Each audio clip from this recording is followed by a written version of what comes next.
No? Okay, cool. So we should be live now. So I'm just going to give it a few seconds.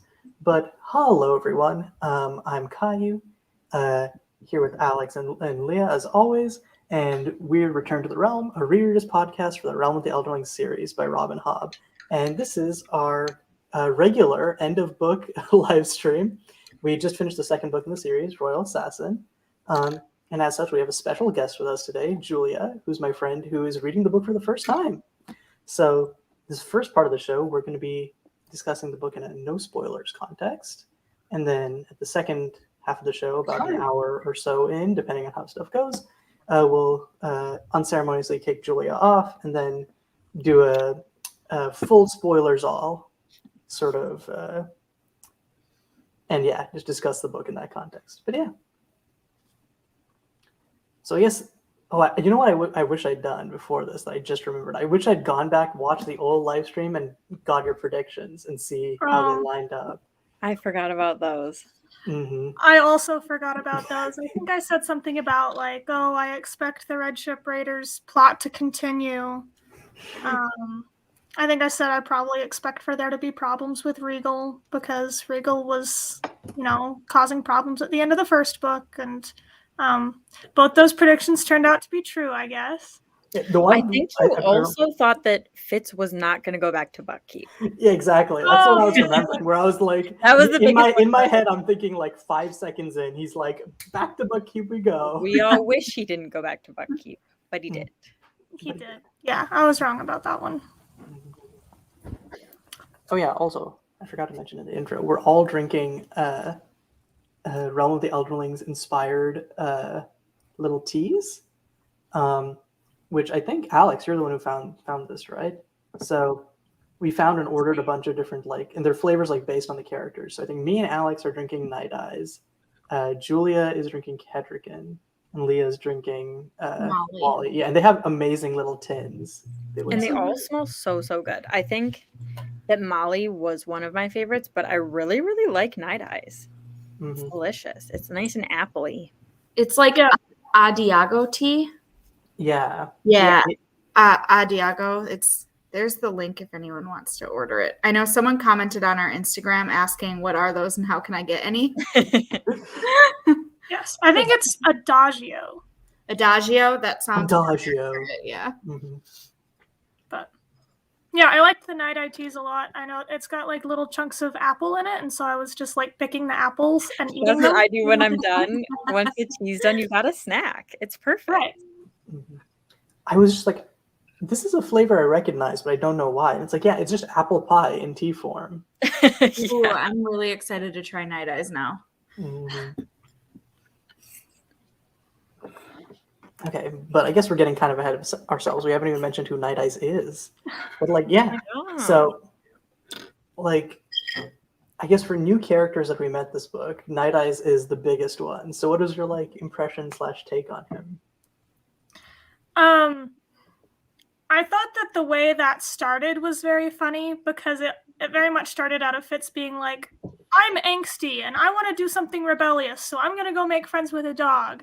And we're all like, we know how this is going to end, buddy. We know how you feel about dogs. And he's like, I'm not going to bond with this dog.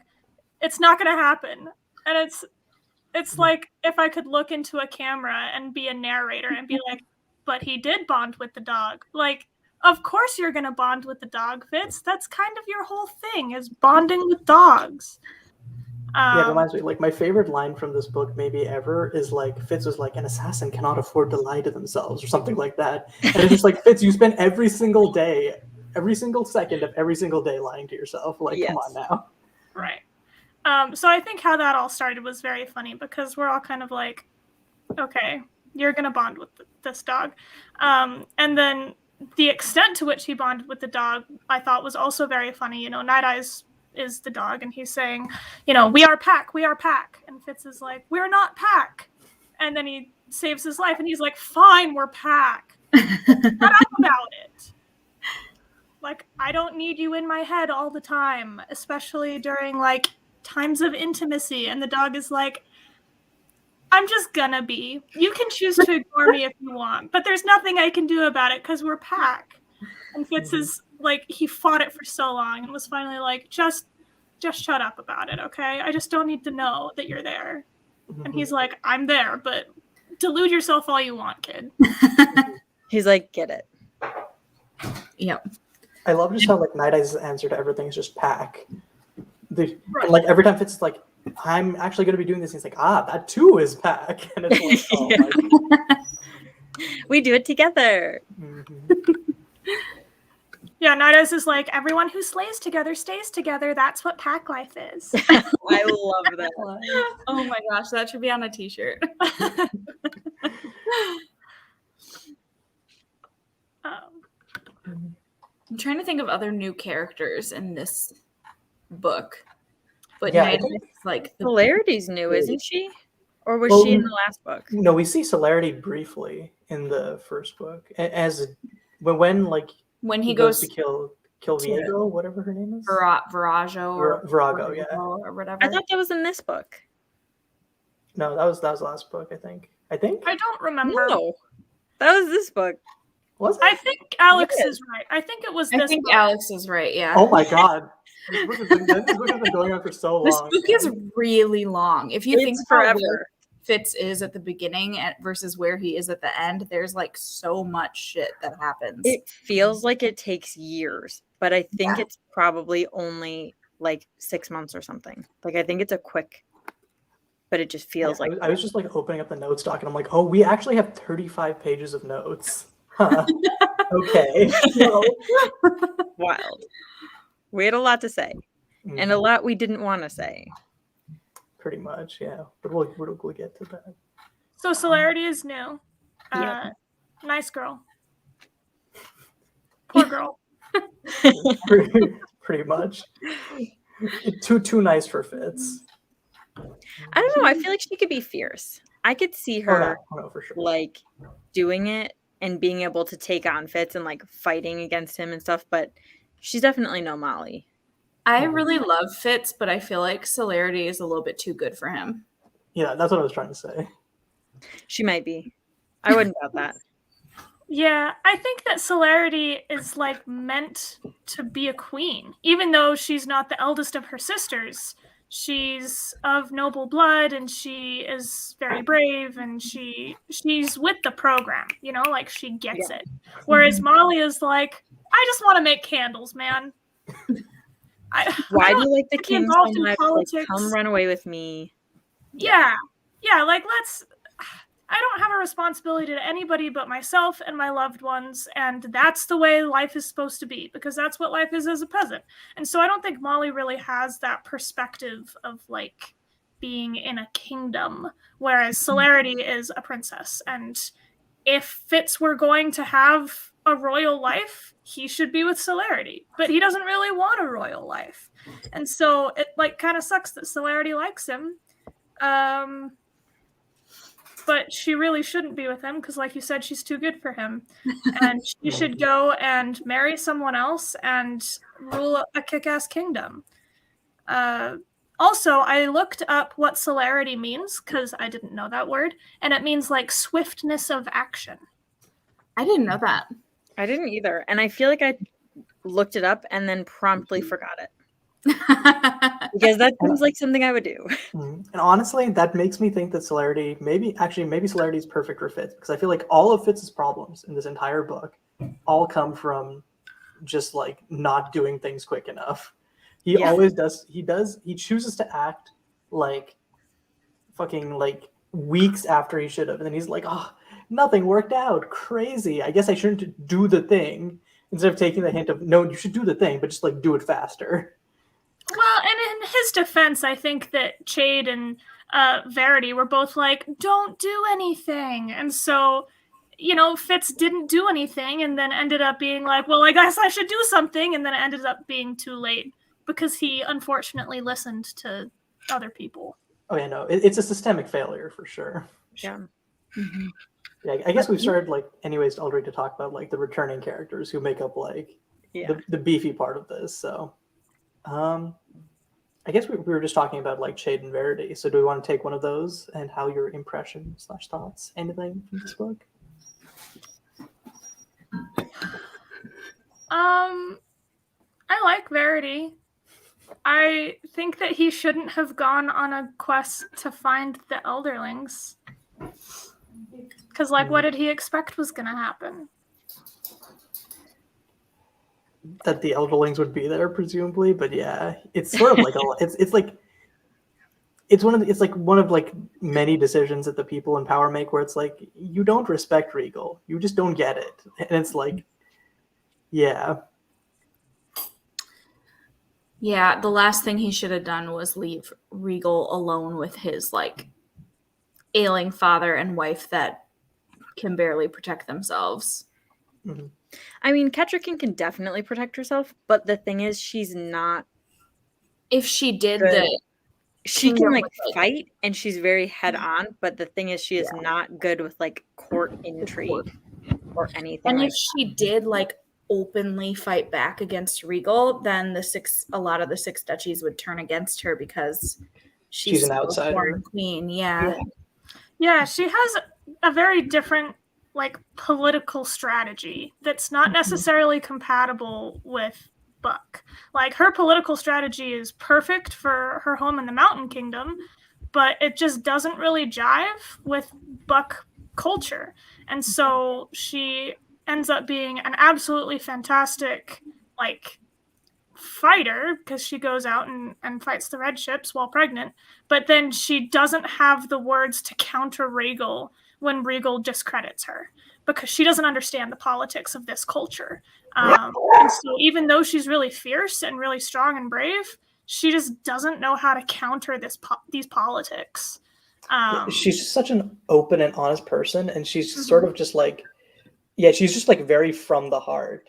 And so when like she doesn't have like that impetus to like say something or do something, it's sort of like it's hard for her to like muster that at this point. Yeah. And I think at least at the beginning of this book, she doesn't really have the confidence either. Like she's a queen in title, but I don't think that she really feels like a queen.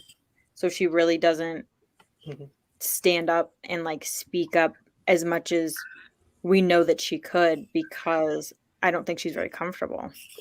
And it's, and like and sometimes it's have friends. Yeah. Sometimes it's like, okay, wait, it feels weird because it's like you should have more confidence in yourself, but it's like, oh yeah, she's literally 18. She doesn't act like it in like any other way. Yeah. Yeah, I think early in the book I was Snapchatting Caillou saying like Verity and Kettrikin should just bang already. Like, come on. That's the purpose, is for her to get an heir. And if they spent more time together and as husband and wife, then she would be happier because she wouldn't feel so alone. And then, you know, pages and chapters pass, and that's exactly what happens. And I was like, just bang. Come on. You're married. Right here. Yes. That was the Snapchat I sent him. Yeah, they do need to bone. And then when they finally do bone, they get like a week of wedded bliss, and then Verity's like, bye. Yeah. And it was Kettrikin's idea. Like, how crappy must that be? Like, you get your husband, you're finally in love, like everything is great. You tell him your idea of a quest that you want to go on together, and he's like, yes, but you stay home. Like, that must suck. And he's like, I need you to help me protect against Regal. And it's like, something's ass backwards here, because then you're leaving her unprotected with Regal. Right. Well, I guess Shade fits, but then also like Shade's so busy with Shrewd, there's no way he can pay attention to her. And then Shade is also like, no, we can't touch Regal. We can't. Regal's baby prince, Farseer line, can't touch him. Yeah, Shade has his head up his butt about Regal. God. And so does the fool. I guess Regal is like his grandnephew. Everybody does, except for Fitz, basically. Yeah. And Burrich. Yeah. Burrich knows for sure, because he almost killed Burrich in the last book. Yeah. I think everyone kind of underestimates Regal the entire book, including Fitz. And what sucks is that Regal isn't even that competent. He's just like slightly more competent than people give him credit for, and so he succeeds. But it's like, just slightly estimate him a little more, and then you'll be fine, because he's really not that smart. I think we talked about this on an episode as well, except we framed it as he's not like competent, he's just slightly more competent than all of our main cast. He's not as stupid as everybody else. Yeah, pretty much. He's like a little bit less stupid. And he's so protected by his royal line, Chade is like, don't go after him, and Verity's like, don't go after him because treason. And it's like, okay, well, maybe a little bit of treason is worth the entire kingdom's lives. Mm-hmm. I'm just saying. Great offer. As a treat could be good. Mm-hmm. I think when it finally sets in how like evil or bad or whatever Regal is with Verity is when he's already gone. Because there was that one section when he's like still with Fitz with a skill link, and Regal like says some snide thing and like calls him the bastard and says something, and then Fitz says that like Verity was not opposed to fratricide at that point, like in that moment, but that's the only, like that's finally when it clicks for him, and then there's nothing that anybody can do because Fitz can't kill like Regal at that point when Verity's not there to be like, yes, kill my brother. Yeah, I mean, Fitz is also underestimating Regal, but he's like estimating him the most out of everybody, because he's like, listen, he's tried to kill me a couple times, and he comes home with that information, and Verity's like, yeah, but I promise he probably won't do that again, right? Like, you're overreacting. My dad talked to him, Yeah, you're overreacting, and Fitz is like, I literally cannot stand without having a seizure because of what he did to me, and he's like, you're overreacting. It's fine. Well, okay, he's not exactly like you're overreacting, but then he's like, we have morals, we have principles here in the Six Duchies. Yeah, okay, we don't even have glass windows. Calm the fuck down.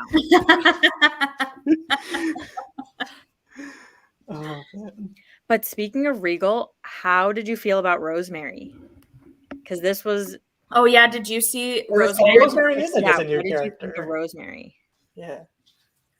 Remind me about Rosemary. Rosemary's the little baby child who hangs around with Kettrick and ends up betraying. Yes. Top 10 saddest anime betrayals. Did you see it coming? Did you? No.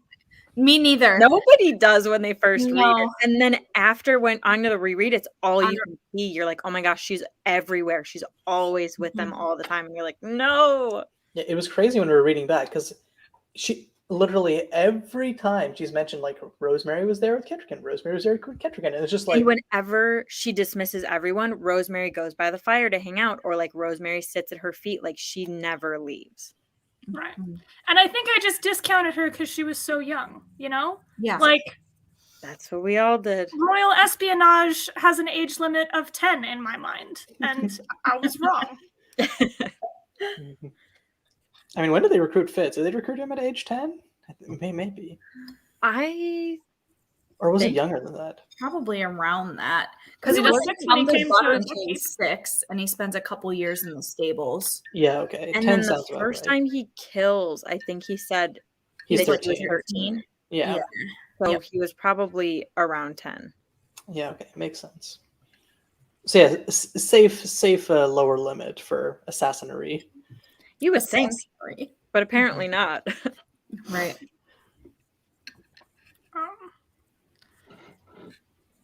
Another new character that I loved, but he got very little time until the end, was Will, that other mage. I love Will. He's so spooky. He is really spooky. Yeah. And he's also like the only competent, skilled person ever.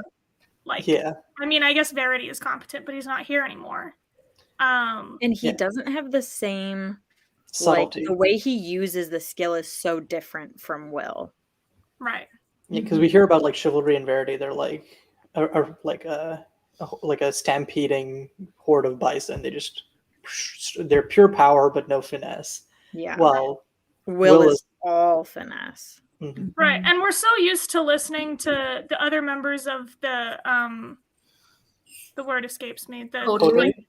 Yes, the coterie of Celine and Justin. And they're both just like seemingly incompetent and like kind of dumb. And it's like, okay, why can't you do messages right? Maybe it's because you're incompetent. Maybe it's because you're actually loyal to Regal, and so you're intentionally intercepting messages.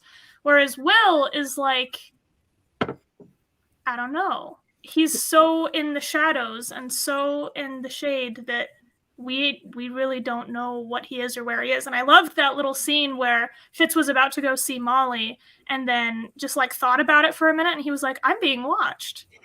Maybe I shouldn't go see Molly. I think And it was like, Night Eyes "Oh, actually good, more of who that, alerted please." him. Yes, Night Eyes didn't even smelled that he notice. was followed. Mhm. Yeah. So if it were, Night Eyes, always saving the day.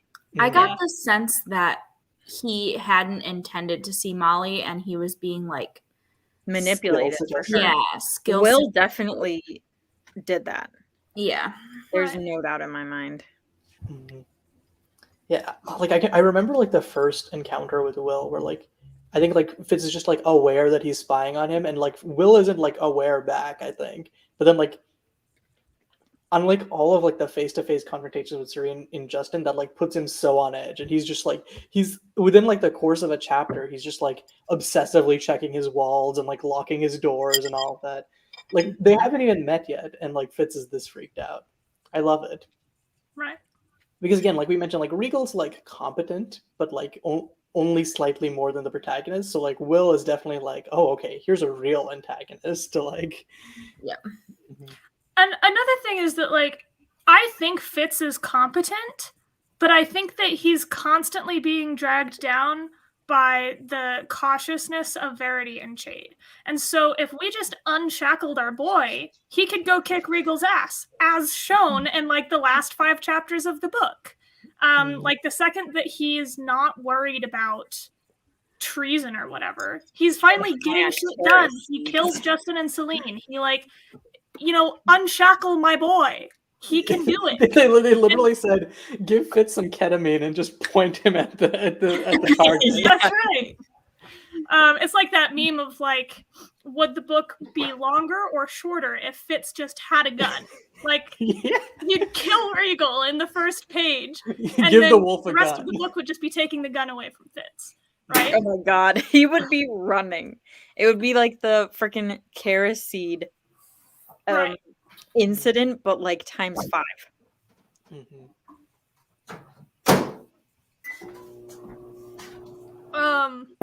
Which Can again, we it's like talk about all Molly? about like if you just done that sooner, like so much would have changed. But then, yeah, Fitz always just like acts at the wrong time. Right. Which again, not really all his fault. In fact, mostly Shade's fault. But yeah, And Verity at the beginning for sure. and Verity for sure. When But I think he's like around. Verity has like some reasonable reasons not to go after, like Regal. Like Shade has none. Shade is just like, but we can't go after him because he's royal, and it's like, consider. Fuck that. He's still an asshole who's bringing the entire kingdom down. Right. Something about the naming going on there is that, like I said earlier, the only thing protecting Regal is his bloodline, which is why it's so potent that his name is Regal, which just means kingly, which just means royal. So he's named after the only thing keeping him protected. Yeah. And it's really, the only virtue to him is his bloodline. And so it's very apt now that he's named Regal, because that's his only protection, is that name. That's a very interesting way of thinking of it. I always thought it was like the opposite, like the pervert, like he's like Shrewd named him so that he would be like the epitome of what royalty means, but then he like perverts that. But I like the other interpretation. It's like, no, he perfectly fits that name. Being royal is empty, and he shows that. I always took it as Desire named him because she wanted to show that he's got so much more royal blood in him than his 2 half-brothers. It might have been that too. I remember like I think they mentioned that Desire did name him at some point, yeah, in like one of the chapter intros. Definitely. So it's interesting to see like the intention behind naming him and then what his name actually comes to represent.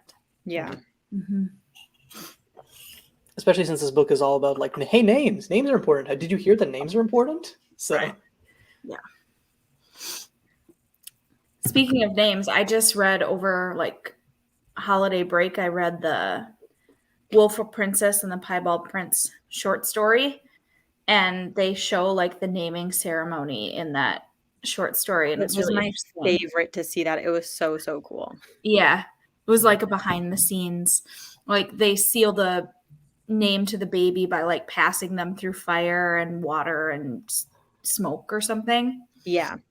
It's really cool. Dangerous.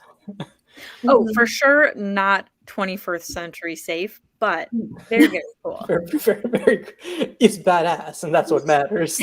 Yeah. If you don't survive, you're probably a weak ass little baby, anyways. And you don't deserve to be a royal. Yeah.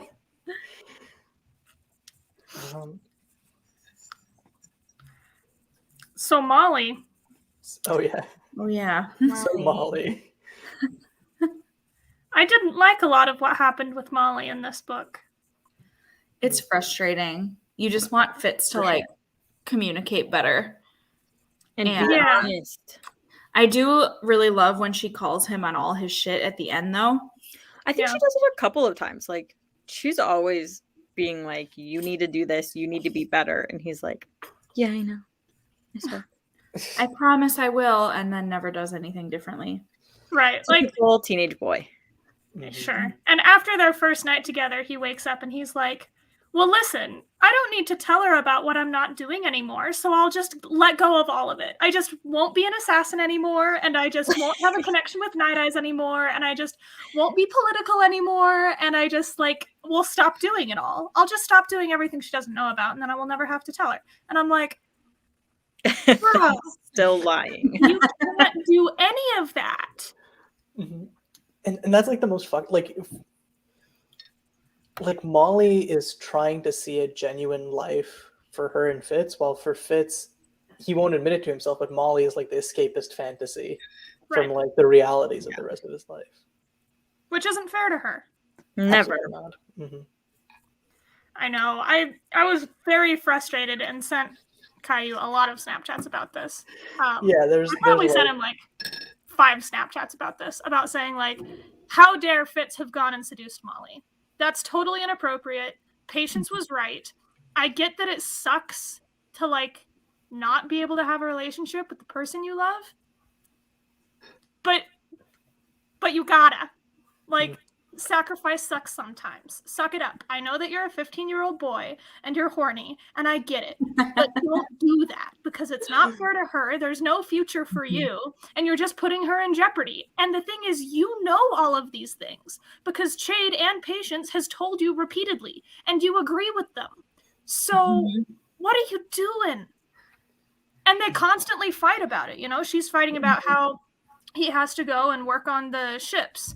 And she's worried about him spending all of his life in politics and never making room for her. And all of these very valid concerns, which is probably reasons why Celerity would be better for him anyway, because Celerity understands sharing your husband with the country.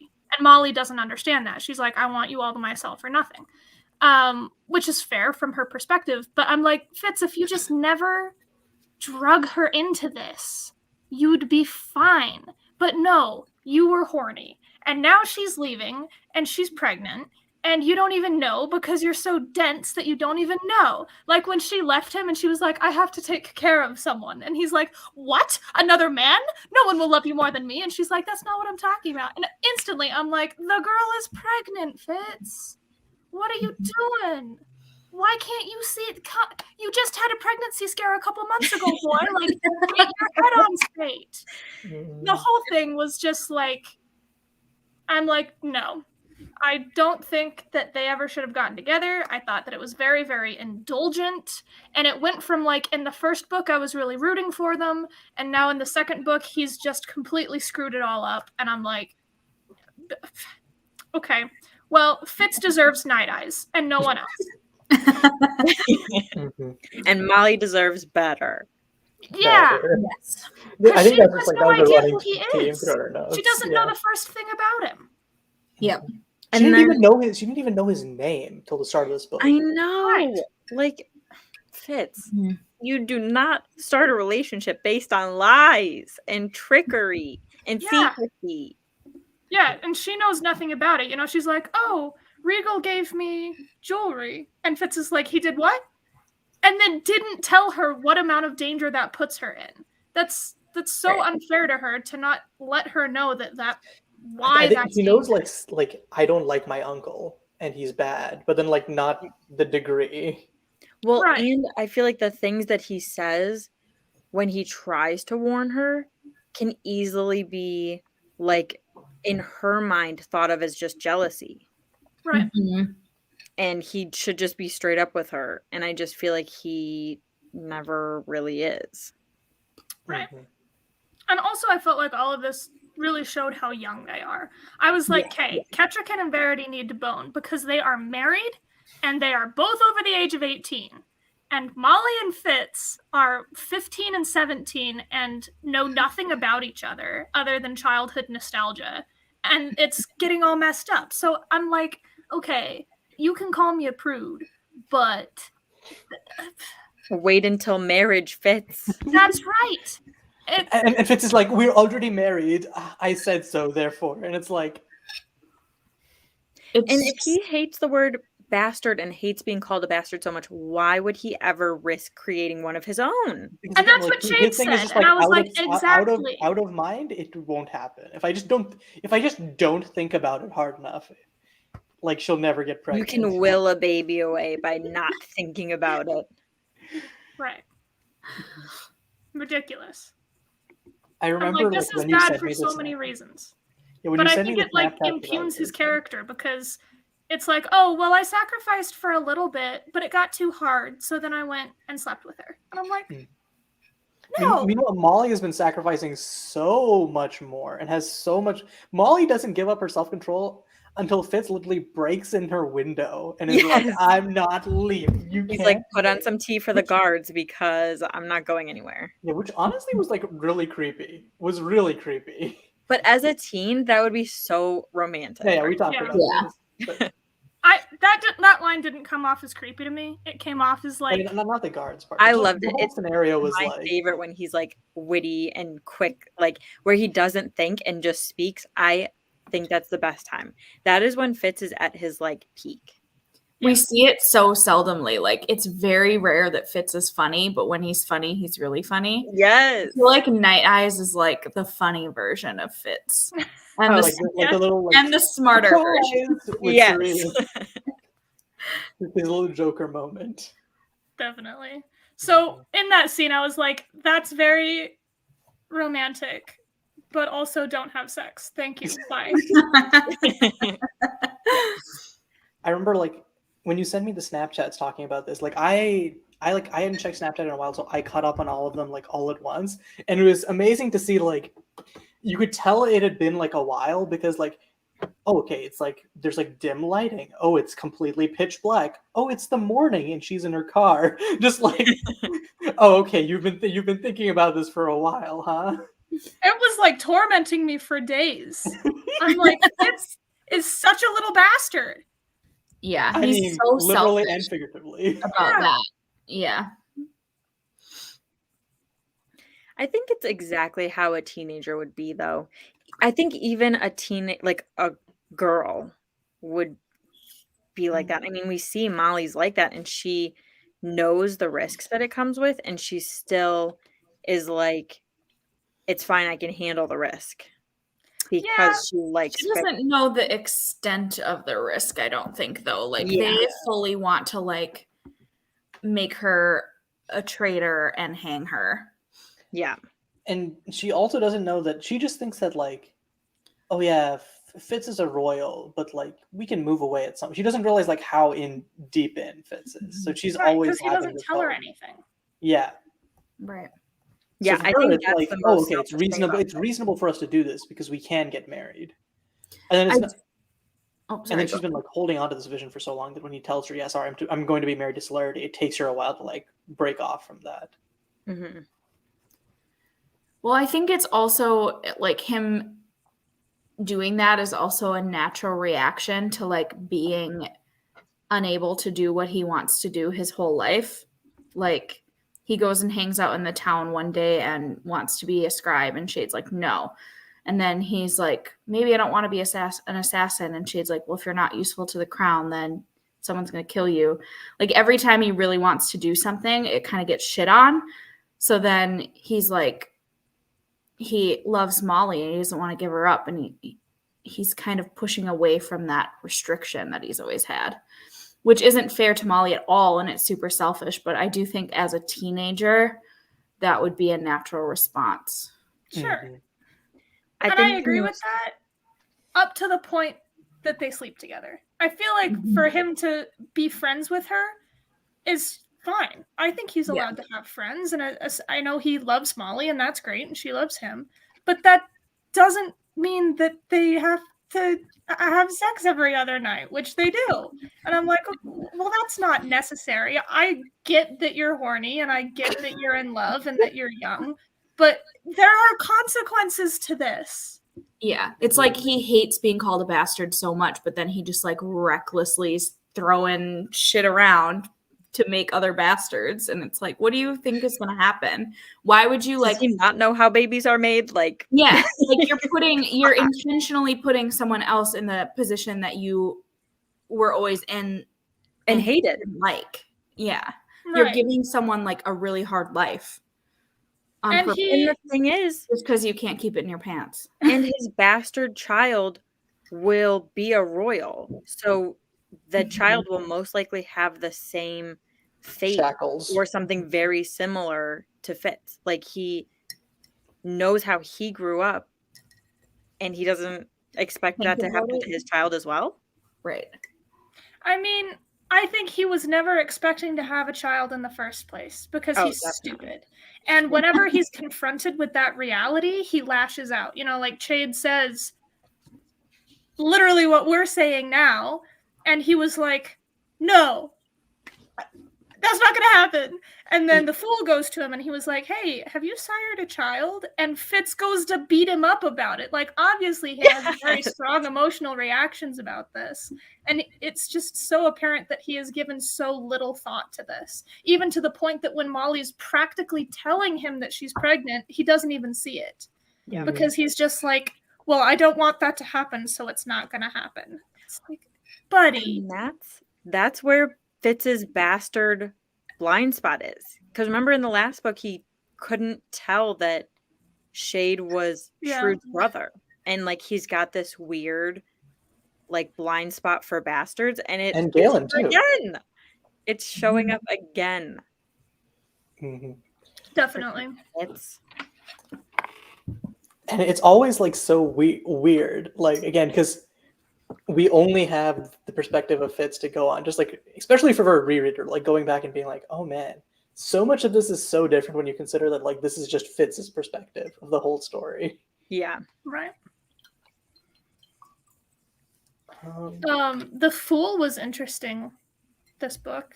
mhm. We see so much more of the Fool. Yeah. I don't know what to think about him.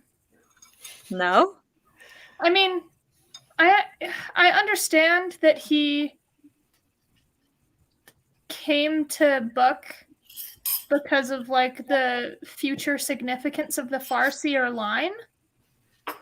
But then I feel like it's an awfully big jump for him to make to say like the Farseer line is significant, to be like Shrewd is my best friend ever and I would die for him. It's like why are you putting all of the significance of the Farseer line on Shrewd?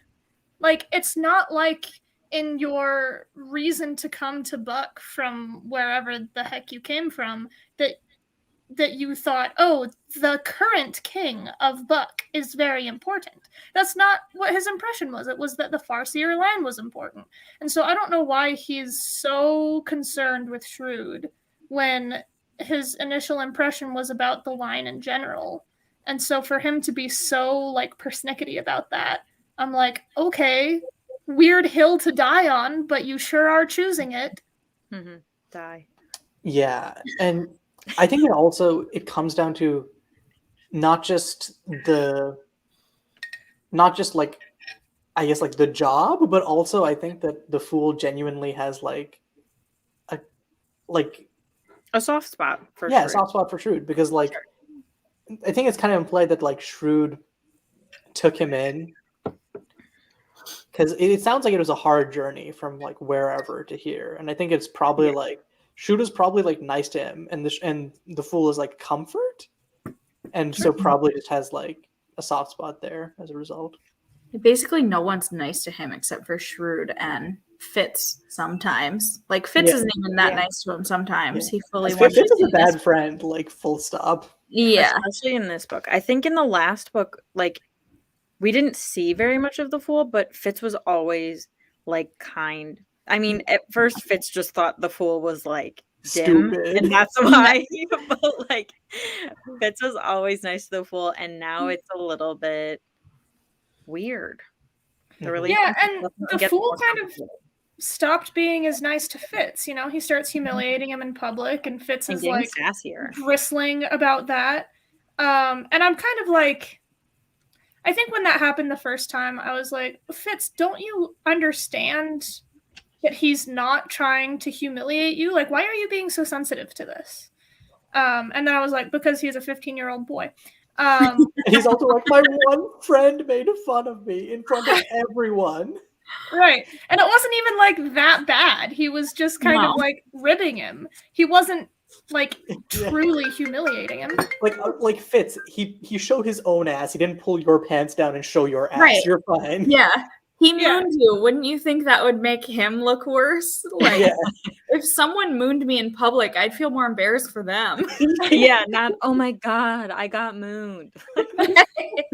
What? Right. Fitz is just a very like, I think that like, he doesn't like to admit it, but he sees himself as a bit of a martyr. So like, but he's actually incredibly selfish and like self-centered, and he's like all about me. Right. And then every so often Shade will tell him, or Burke will tell him, you're being selfish. And he's like, oh no, you're right. And now I have to be depressed about that and self-flagellate for the next week. I guess I'll go and bury myself in Molly.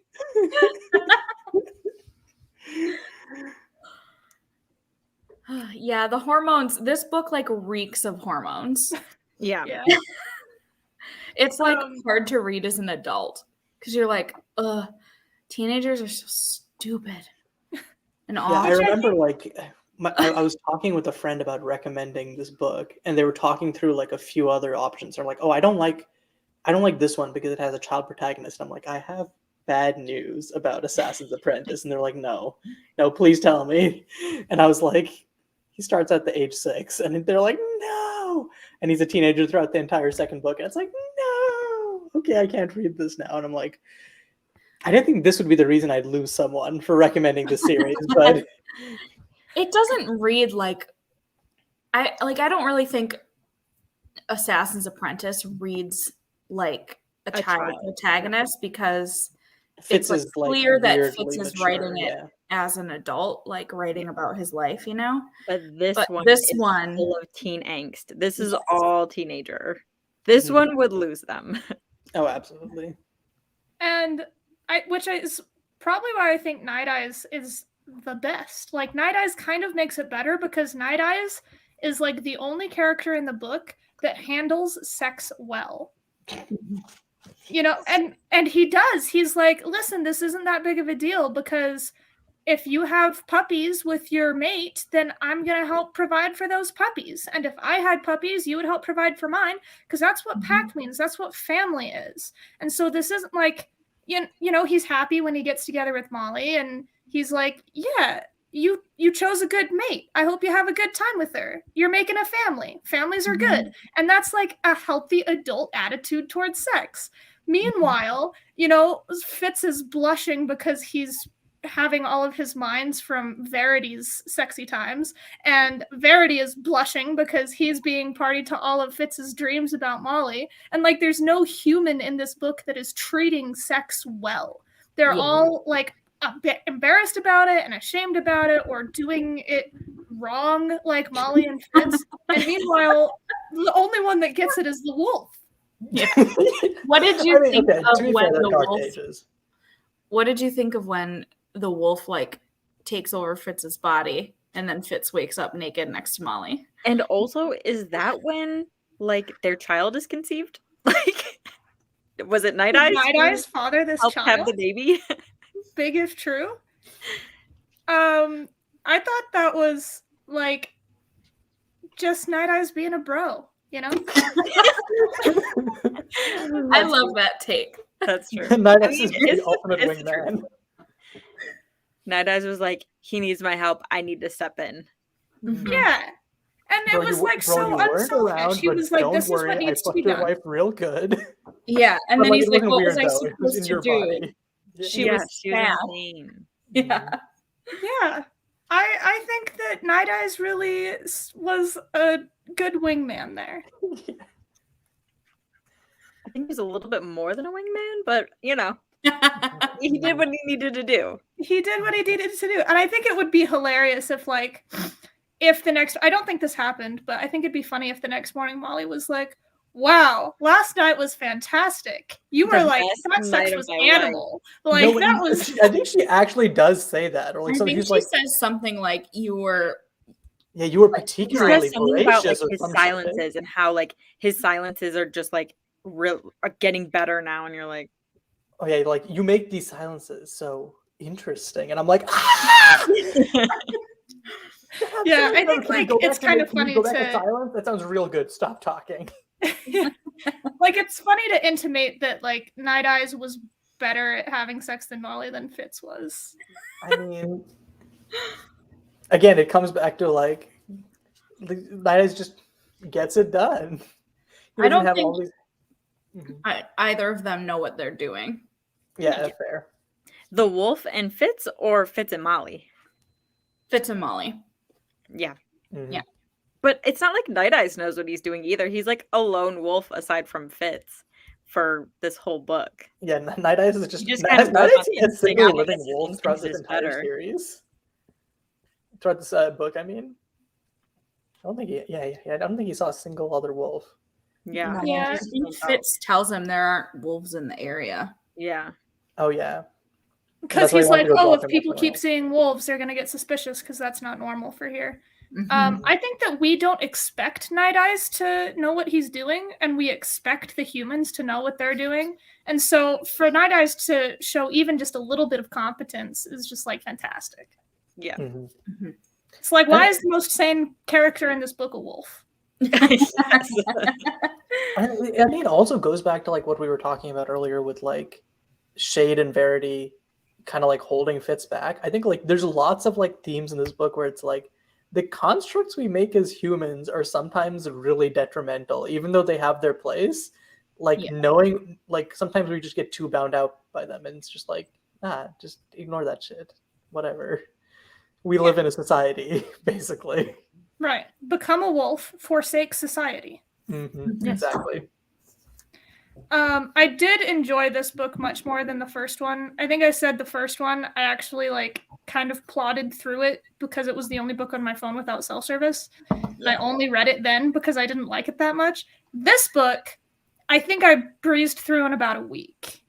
It took me a long time to start it. It actually took me being camping in a place with no cell phone service to start it. But once I started it, I was like, oh, good, actually. And then I think I breezed through it in like a week and a half. I do think this one's better. Like when I am trying to talk people into reading this series, I'm always like, it takes a long time to get into. Like, and I feel like this is, at least in my experience, this is similar for all of her trilogies. The first one is so much like setting up characters and setting up worlds and whatever. Well, Tawny Man is fast. The rest are sort of slow. Well, that's I because we thought know the Fitz first book already. of Tawny Man was like dull. I loved that it started slow, though. I thought it was like nice and relaxing, you know, starting off where we were. Yeah, we have to Yeah. discuss this when we go to the spoiler section. I but know. have thoughts I'm on trying to this. keep my Okay. mouth shut because I'm gonna accidentally spoil stuff. But yeah, I think that like her second books are always insane, and Royal Assassin is definitely my favorite of this trilogy. So the next book, what is the next book called? Assassin's Quest. Quest. And is he an adult? It picks I up right think- where we left off. Okay. Yeah, I think when he where we leave him here, he's probably like 17 Yeah. So he's like just on the cusp of like 18, I think. of adult. Really? I felt like he was like 15 the whole book. I think it starts with him being like 15, and then we see like 2 winters in this book. So I think by the end he's like 7. yeah. Yeah, he's not Ash Ketchum. He does age eventually. I mean, like, he doesn't really talk about it that much. His age is kind of breezed over. Does. I mean, like, I don't think he quite knows his own birthday, too. And he's so, like, I think I'm this age, and we're like, Fitz, we did the math. I'm pretty sure you're not that age. Right. He rarely says how old anyone is. It's always like a guess. I think there was like an episode in the last where we were like, okay, if Chivalry and Verity were this age, then Birch must be this age. Yeah, we tried to he's just like everyone. Anyone older than the age of 20 is fucking is an ancient. old man. Yes. Yeah, I tried not to think about like, okay, Kettrikin is 18. Verity is 35. 30? I think he's like, I think at the end of this book he's like 35, right? Or I think he's that. Oh, maybe at the end of this book, yeah. Yeah. Yeah, I think. And we know that Regal is only a few years older than Fitz. Yeah.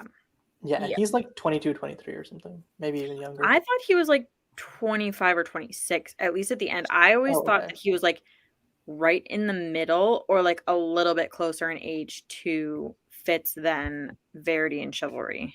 But I didn't think it was like too drastic. And I didn't think that they were like, because I thought that at the beginning of the last book, I just assumed that when Fitz was like 6, Regal was like 13.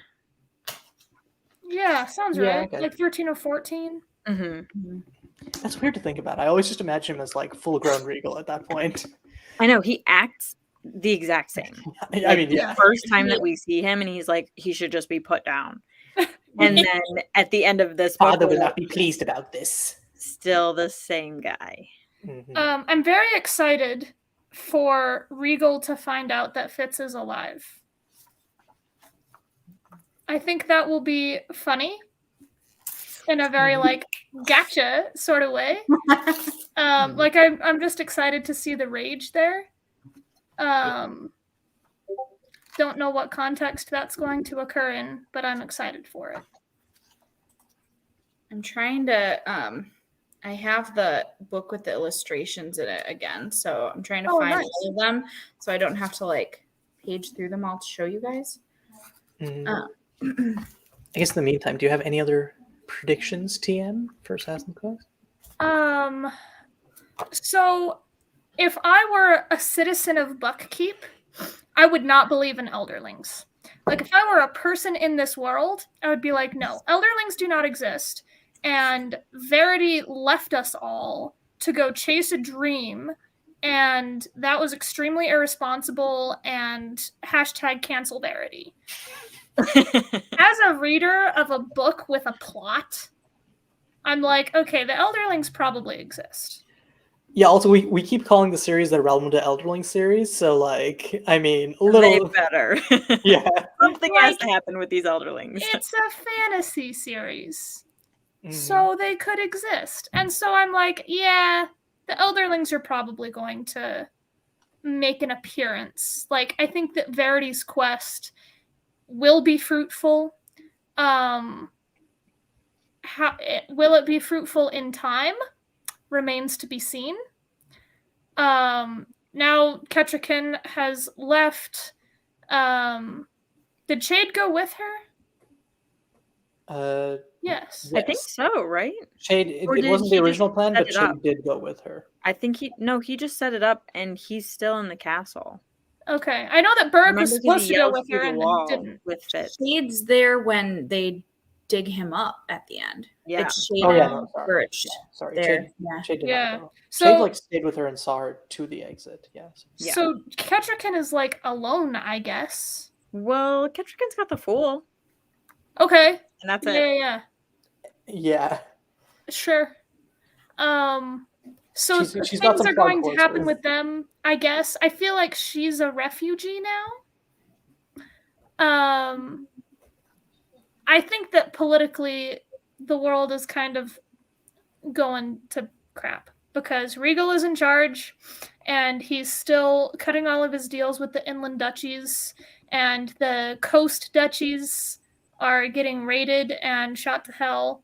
And so I think that if Fitz, I have no idea if this is going to happen. I'm not sure that it's an actual prediction, but I think it'd be neat if Fitz said, okay, maybe it's in my best interest for Regal to not know that I'm alive. And given the amount of power that he has amassed, we need to overthrow him. And so what's the best way to start a revolution? Find all of the people that hate him, such as the outland coastal duchies. So maybe Fitz goes and finds Kettricken to be like the true queen and goes and amasses support in the coastal duchies and comes back to overthrow Regal, and maybe that starts to go poorly, and then Verity comes back in time with the Elderlings to truly help overthrow him. I think that'd be neat. As to what's happening with the Red Ship Raiders, I don't know. Elderlings are going to come and fix that, I guess. What am I, the King of Buck? Stop to figure out what happened. I mean, no, the King of Buck apparently does not give a shit. It has to be Verity. Yes. I mean, Verity kind of is the King of Buck. Well, I guess now. Oh, for sure. So I think that would be a satisfying way to continue. We already know that the coastal duchies hate Royal, but I mean, talk about Regal, but talk about underestimating Regal. Like, they're very naive. So hopefully in the third book, Fitz will stop underestimating Regal and start getting other people in this program of like, treason is good, and go and overthrow him. That'd be great. And also meet his child, I guess. Mm-hmm. Okay. Exciting. I'm excited for you to read this book. I think it's me too. I think it's like my least favorite in the trilogy, but it's also a lot because I think that comes with like rereading it and like knowing what's going to happen. Where I think that the first time reading it's a lot more like I don't know where this is going in like a good, fun way. It's also, I think, the longest book out of all of them. Yeah, I think. Yeah. Mm-hmm. Well, if you're able to send it to me on Google Drive again, that'd be great. No, I'll send you a perfectly legally purchased copy for you to read. But Yay! yeah, it's going to be exciting. And like this time, maybe there won't be like 2 weeks between you finishing the book and us coming on the live show, because because again, like you said, I was not expecting you to like really dig into this book, given like how long it took you to finish the first one. So it's like maybe Julie will have to miss the next live show. Instead, it's like, hey, I know you're halfway through the book, but Yeah, I feel like once Verity leaves, it's really hard to put down because the tension is so high. Yes. And you know what's gonna happen, but you're like, I need to see where this ends up. Yeah. I think my least favorite part of the first book was all of the exposition. Like, I had to meet all of these people for the first time and understand the world building and understand the politics, and there was so much exposition. And I was like, okay. And I'm being subjected to all of this exposition through the eyes of a 13-year-old. And I'm like, okay. And in the second book, I've already got the exposition. I know who these people are. I know what we're doing. I understand the world. Let's go. And so I went through it a lot quicker because I was like, I'm not slogging to understand a whole new world through the eyes of a 13-year-old. I'm like, right. I understand the politics. I understand the relationships. Let's go. Yeah, you definitely hit the ground running, especially, which is weird considering how like the last book ended. It's like, woe is me, I shall be paralyzed forever. And it's just like, no, actually that barely comes into play. I think that Fitz should have had like a permanent disability there. Like, it took him a really long time to recover, but now it feels like he's fine. So for him to have a permanent disability would be good, I think. I think at the end of this book, we definitely know that Fitz is not fine. Yeah. Listen, he just died for a little bit. Yeah. So let's talk about the ending, because I think all of us, I think we've just been consciously avoiding it. Oh my God, I hate thinking about it even. I will go about my day and then sometimes randomly think about it like, damn, Fitz has been Remember through a when lot. Fitz died? And then like it hurts my heart all over again, and I just want to cry for my baby. Speaking of the ending, this is like the last Stop! I'm gonna illustration. actually cry. Oh no! Oh my god! Yeah. No, I hate that. I mean, it's Burrick. Burrick is beautiful. And I hot. love that, but I hate it. I mean, yes, we know. Yeah, Molly says it herself. Burrick is that Fitz is the best thing to come out of the stables after Burrick. Hell yeah! Another thing we didn't talk about was the Patience and Burrick backstory. Oh, I Oh, forgot yeah. about that. I forgot that was new. So that was interesting. I think that now that chivalry is gone, they should just get together. Yeah. It's like I want very certain characters to bone, and then it takes forever for the ones that I want to get together to actually get together, or they never do, and the characters that I don't want to bone immediately go do. So Yeah. it's just Fitz jumps right in the sack. Yeah, no, this is a horrible series if you're a shipper. It's just like Yeah. Yeah. just straight to the fan fiction. Like you're not getting it in canon. So I think they said that Fitz didn't actually die, right? They just No, They said that, but let's be honest. They It's buried his body. He died. yeah, I think there's a part at the end where like time. Burge is like you His weren't body actually was dead, dead. and then Fitz is like, I don't believe that. I think I actually was dead. I think that his body died, and they like resurrected his body. Like, of course, his consciousness was fine because he was with Night Eyes, but I think his body died for sure, at least for a minute. Like, I mean, there's no for several hours, Yes. or maybe even days. he's lucky he doesn't have fucking brain damage from that. Like, are you I think- kidding me? No, and I that's why when like Burge is like rubbing his arms and shit, like to like actually make that's just like. I think he died because when they pull the body out, Night Eyes / Fitz Recoils is from like, it. He's like, this is really gross. This is rotting. yeah. So it's like a decomposing body. Fitz Fair is enough. a zombie. Super Yeah. gross. Mhm. Poor freaking Fitz. Mhm. I know, but I love the last little like when he and Night Eyes are in the same wolf body. That it's like Night Eyes lives simply, and that's beautiful.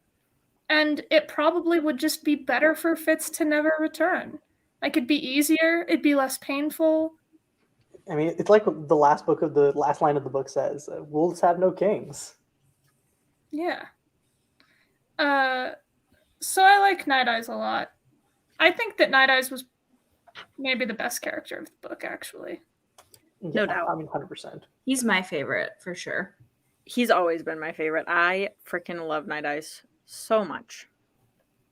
And he's such an angsty little puppy at the beginning. I know. Like- so freaking cute. Every part of him I love. There's no bad Night Eyes scene. Mm-hmm. Yeah, Right. I think that anytime Night Eyes is in the book or mentioned at all, like it makes everything better. Mhm. Yeah. He's never not good. I don't think there was any section of any of the books where I'm like, Night Eyes, you're so annoying. Or like, I hated that Night Eyes. It's like, oh my God, Night Eyes, I love you. Always. Right. Another prediction for next book is Fitz is going to have to figure out his skill. Because finally, at the end of this book, he was able to skill to Verity without a previous connection being made. So now we know that he can do that, and he just has to figure out how to do it You more. just need to find someone to beat the shit out of him. Yeah. Mm-hmm. So I think that's like a necessity. He has to get better at the skill. Mm-hmm. Mhm. There's something I was going to say, but then I completely forgot it. So let's look at some pictures. Let's do some Yeah. illustrations. So this is the first one. It's Verity skilling, and then like I think that's Is that I Fitz don't on the red ship? well this Or not, sorry, Fitz on the. this I think that might be- illustration is way earlier in the book than Fitz. Oh, That's so it's probably Verity when, skilling to a red ship. out. I think Yeah. that's a red ship. Yeah, I think that's a ship of raiders. I always pictured the Raiders being like kind of the same dark complexion as like all the six duchies hold.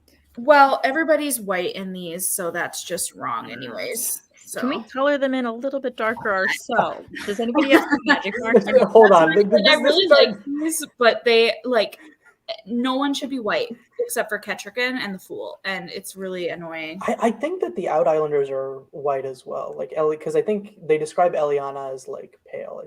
Maybe I'm misremembering, but I think they do. Oh, I forgot about the whole white ship thing. Oh yeah. Yeah. So that's gonna be developed, I guess. Here's Night Eyes. Wait, is What that Night Eyes? He's so angry. This Oh, is his angry yeah. face. Yes.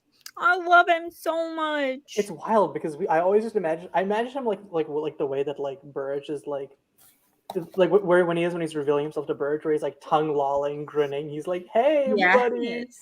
He's our always happy the boy. funniest person in the room. He's like hateful in that picture. I know. And then here's Fitz after he tries to ditch Night Eyes, but then like comes up on all those forged ones. Why does Fitz look like a grown man? Why does Fitz look badass as hell? What the fuck? Yes, he is. Whenever I imagine Fitz in my head, he's just like this scrawny little runt. Yeah, I just imagine Fitz him is in so like derpy. I just always imagine him in clothes that don't fit him. He's like hunched over. I don't know why. He's always looks like he's uncomfortable. That's how I picture Fitz. Like Exactly, he's always yeah. uncomfortable. So way I think I he's- pictured him that way in the first book, but in the second book, when they come back and he starts kind of like being chivalry and starts like demanding answers from people and starts getting a little bit more self-confidence. I'm And he like, does okay, bulk you're up older, when he and starts therefore working on you're the hotter. ship. Yeah. Mhm. Speaking of the white ship, I don't actually think that's the white ship. I think that's like the Constance Sure. and then a red ship. Mm. I Oh, feel the like red ship that is is so much actually the smaller. white ship though, because Maybe. it's scary and Yeah. it's huge. And I don't think that like any of the I think like, the Six Duchies are warships like that- about the same size or slightly bigger. Yeah. The red yeah, I ship don't are think like slightly the smaller. Six Yeah. Duchies warships are very like big. Else Mhm. they'd be towering over the red ships, and the red ships would actually be scared, and they're not. Yeah. Right. Mm-hmm. And then here's Fitz and Molly on the rocks, probably post boning. I can't get the angle. There we go. Fitz's Mhm. one happy moment in this book. Right. And he's like, by the way, time to ruin this. Yeah. Right, let me tell you about Celerity. Spoil it. Right. By the way, I'm like kind of engaged. Yeah, and it's not to you. Sorry.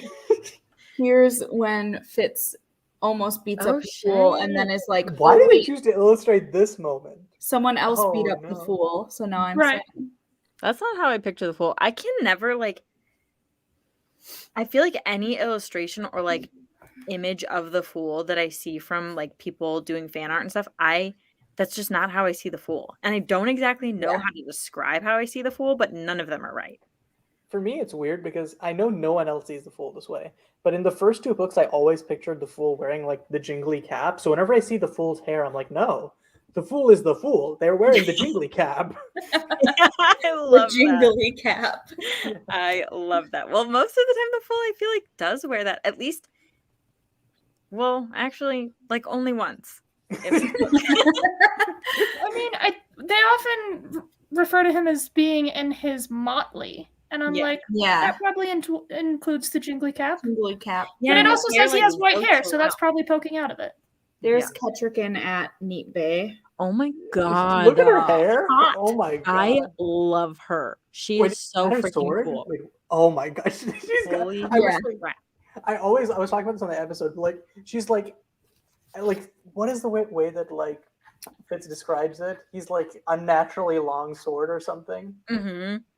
Like a ridiculously long mountain sword. She's out here with like fucking Sephiroth ass bust like one of those crazy anime swords like that looks like a human shouldn't be able to wield it, but she's just like, yeah, this And is how she we fight in the makes it look like a mountains. dance when she does it too. Like she is so graceful when she wields this gigantic sword, killing a bunch of people. Like I just can't get over the fact that she's barefoot in the winter on the frozen ground, because I sometimes walk outside barefoot to unhook my dog when I'm lazy, and it's like the most miserable 5 seconds of my life. It's like, ooh, and she spends it's got to be like at least It's an like hour. fighting full it's a battle. miracle she doesn't get frostbite. Right. She was born in the Mountain Kingdom. I'm sure she goes out in like the mountain winter. She's like, yeah, in this like is how I used to go out to a kill light dress. bears. She's like, born "This different. is so warm. Yeah, she's just built different. Yeah. Right. Here is Fitz after he kills Serene and Justin. Oh, good. Ooh. He should be looks grinning. like- He should be so freaking happy because you know this boy is high on kerosene, Yeah. and he's I like need to see like the giggling. dilated pupils. It also bugs me that the candles aren't blue. Oh, Oh my yeah, gosh, yeah, I didn't yeah. even realize that. Yeah. He needs to be giggling like a maniac. yeah. And I Right. want it to be surreal. I want it to be like really like. He needs to be more high looking. I need him to look scary crazy. Yeah. And then He here's needs to look like he's having a good time. Is Yeah. that Here regal? is Regal when he's like judging Fitz or watching him get the Same. shit kicked out of I him. hate Rico, but he Weird. is very handsome. I always imagine him like looking more Draco Malfoyish. I just imagine him with blonde hair for some reason. I just Everyone in imagine this- Rico is ugly because his personality's so ugly, but I forget that he's like actually supposed to be this very handsome, like good looking Very like guy. aquiline, I think is the He word. kind of looks like an evil Rami Malek. Mm. I like Everyone in that. these illustrations is hot. Yeah. Yeah. That's Thank it. you, Besides Megalodon. that one of Fitz and Burrich that I That already we shall showed not you guys. return to. Mhm. Yeah. I kind of When I wish we had one first of got patience, this- but I don't think there's a good moment to get a patience one. But yeah. Yeah. Yeah. Well, there was Patience one in the last book. Oh right. My Um, bad. when I first got this in the mail, like I opened it and looked at all the pictures, and when I got to that last one, I like my heart just It's pain. Like just Stop. reading it made me tear up. And I've read this book like Yeah, and 3-4 then seeing it times. on there, like, oh, yeah. no, It's rough. thank you. Yeah, hearing about characters who usually don't crying just like ends me. Yeah, when I like Burrich crying for the first time over Fitz's recently dead body is a heart wrencher. I And think it's like such like a change from last, because like end of last book it's like you're using the wit, I don't like you, and end of this book he's like I will use the wit to bring you back to life.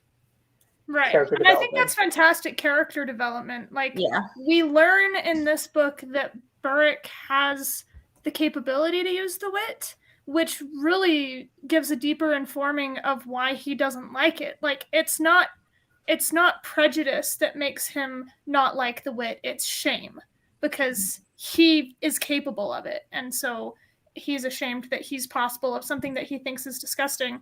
And to watch him overcome that through his relationship with Night Eyes is really satisfying. And it happens so slowly until it's absolutely necessary that it happen. Which is like, okay, this is a showing of Burrick's capabilities, and it's also a showing of Burrick's love for Fitz, because when push came to shove, he did what he had to do, even though it made him disgusted with himself. He did what any parent would do. Yeah. Mhm. Yep. Cool. Yeah. Do you think you will continue to read Assassin's Quest? Yes, I think that I will do Assassin's Quest. Caillou tells me that I'm probably not going to be satisfied at the end of it. Which means you'll just have to read more.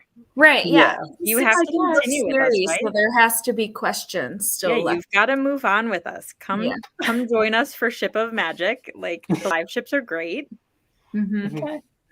Well, we'll see where we stand at the end of Assassin's Quest, and Yeah, And you all you that. you might be like me and want to skip straight to Tawny Man, in which case our paths will have to diverge. But Yes. I really did not have any issues with the end of Assassin's Quest. I was like, I'm satisfied. Yeah, I okay, wasn't. add that wasn't mad to we're either. talking about the end of Assassin's Quest and the start of Tawny Man in the spoiler section. Yes, that's yeah, fine. well, I will allow you to talk about that, and I'll see you next time. Thanks for Thanks coming. for joining. Thank us. you Again. for coming. Yeah. Yes, thanks for having me. Until like 2 months from now. Bye. Oh, okay. Oh, this is not flattering. How do I change this? Okay, so everybody, this is There we go. spoilers now. Yeah, Spoilers. spoilers. Spoilers If all. you- Yeah. Spoilers all. I it's should. spoilers for everything. Mhm. You know, Bye, in the everyone. future, you can who like has only read Royal Assassin. yeah, in the future you can like post a comment in chat and then like pin it. I should do that next time and then just like Yeah, like this. And then that way we can just have like a nice little Oh. banner. Oh, I like that. I Ooh. like that. That's Yeah, okay. fun. So there is there are two things Solve that the I sheet want to stuff talk now. about. Okay, hit us. That I had to write down. So Julia said something like that Regal was like doing business with the inland duchies, and I definitely thought it was gonna be with the Out Islanders, and then I'm like, oh wait, and I'm so gonna keep my mouth. Oh yeah, speaking of the Out Islanders, I gonna totally spoil fucked up. But I just like completely forgot where I was like, yeah, Eliana, and then And and then you're like, Yeah. anyways. Then another one was, I was thinking, and I'm like, the Fool. The reason that the Fool is so attached to Shrewd is because they came from freaking Claris. Like Yeah, Shrewd was nice too. there was no nice person on their journey to Buck, and then Shrewd was the first person to show them any ounce of kindness. So of course they like quickly attach themselves to him and then are loyal forever. Yeah, And like it makes so much more sense thinking about it that way, why Shrewd is always going to be the Fool's king and why Verity cannot be like that, because I don't think there's anyone who can replace Shrewd in the Fool's eyes, just because how much Shrewd did for the Fool when they had like this horrible traumatic experience a while before. I think it's also like the Fool sees Shrewd suffering all the time. Meanwhile, Fitz sees Verity's efforts all the time. They don't see each other. So they're like, wow, my king is doing so much. What the And fuck is the other king doing? Like, oh, why aren't they doing anything better? Yeah. I think it's also like, I think if you're just reading this and you might have the question like, okay, well, they got to like the Six Duchies through like Jamila. Why don't they have the same like feeling for like the Sothrop? And then you like read like LiveShip and you're like, oh no, all the Sothrops are just assholes. They're just like really shitty people. Yeah, Or maybe not all of them, but like at least for a while they've been like not as bad as like Cosgo, but like still pretty shitty people. yeah. But those are my 2 points, and I had to write them down because I didn't want to spoil it, but I needed to talk about them both. Mm-hmm. And I'm so thankful that like Julia didn't like question like what the fuck I was talking about with Eliana. Yeah, who's that? You tried your best. If that was the worst spoiler that we've had so far, like we're doing very well for ourselves. Right. It was just saying a name. She doesn't know who she is or when she comes Of out. course, there is the shows up in implication that like we will learn an Out Islander character's name, but Right. hopefully just doesn't think that deep about it. So Right. Okay, so I guess talking about like Tawny Man book 1, I think it might just be like my perspective because I came straight from like I guess we should talk about my thoughts on the ending of Assassin's Quest. I was just like, I guess I was like, well, the kingdom is safe, but Fitz is like, you can't just leave me on Fitz being hella depressed and we have no answers about the white ship or anything. And I was like so mad. I was like, because the book was so long, so like I went in having a lot of questions and expecting all of those questions to get answered because I'm like, it's a long book, they will have the time. And then the closer I kept getting to the end, I'm like, surely now. And they're like, actually, we're going to use this time to have Verity use Fitz to fuck Ketrican, and then Burridge is going to fuck Molly. And I'm like, no! What? These are pages you are using for this? So I think that's kind of, that mindset is why I think that like I initially was disappointed with the ending of Assassin's Quest, and why I think that like that perception is like carried through, I guess. Where like I'm thinking of like if I was reading these books when like Tawny Man wasn't released and I didn't know anything about the white ship or whatever, I would just be like, there's no way you're telling me this is how it ends, dog.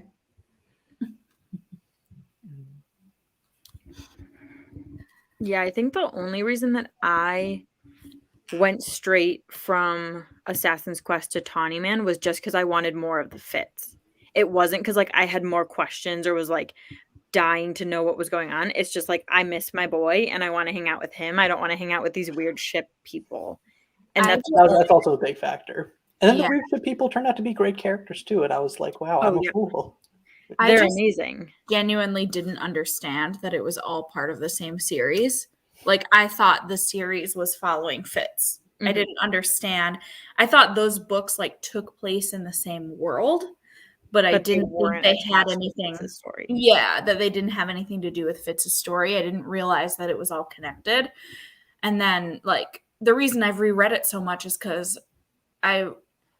first I read Fitz and the Fool. You read very out of order the first time. Yeah, and then I read like all the way, like all the Fitz books, all the way up to Fitz and the Fool. And then Fool's Quest. And then I like tweeted being like, I don't want to read the 9th book because I'm sad. And Robin Hobb herself replied to me. What? Like, the 9th book? You must have skipped quite a lot of the story. And I was like, I would die. Called out by Robin Hobb. How have you never told the story? This is amazing. And then I like basically crawled into a hole in shame and was like, well, now I need to start over from the beginning again and actually read it correctly this time. Oh my God. And then I got all the way back up through Fool's Quest again and started the very last book. And then you made the Reddit post. And I was like, oh, another reason for me to procrastinate. Oh my God, you guys. The last book, I will for sure sob the entire time. Like there's I'm sure not going to be a part where I'm not crying because I know what happens. And I don't want it to happen. Crying for B also, like it is tough to read everything B goes through. Like almost more tough, or maybe even more tough than reading everything Fitz goes through because she's a child. She's so like little. Fitz's age at the beginning of Assassin's Apprentice is kind of like how old I always picture B. And the thing with B is also, like, Fitz has bad experiences, but they're like spread out over time. Meanwhile, B is like we're gonna speedrun trauma. Yeah, she's like kind of sheltered by her mom, aside from getting bullied by the other kids. But then like she's living this like sheltered life always at Withywood. She never even goes anywhere else. And then all of a sudden, like her life completely changes and it's just shit awful from there on out. Like, and I'm sure that's how like all kidnappings are. So yes, that's probably realistic. Yeah. What a line. Or B. Or B. Yeah, I hope we get a B trilogy, but I also think that like Fool's Fate being like or whatever Assassin's Fate, Fool's Fate, whatever the last final book is called. Assassin's Fate, yeah. Yeah, that being like the last book, like really adds to the impact of it. I feel like if there is going to be a book, it'll come out like it might just be one book. Like I'm not sure it'll be multiple just because I think that Robin Hobb has gotten so slow with writing and she probably just wants to like relax.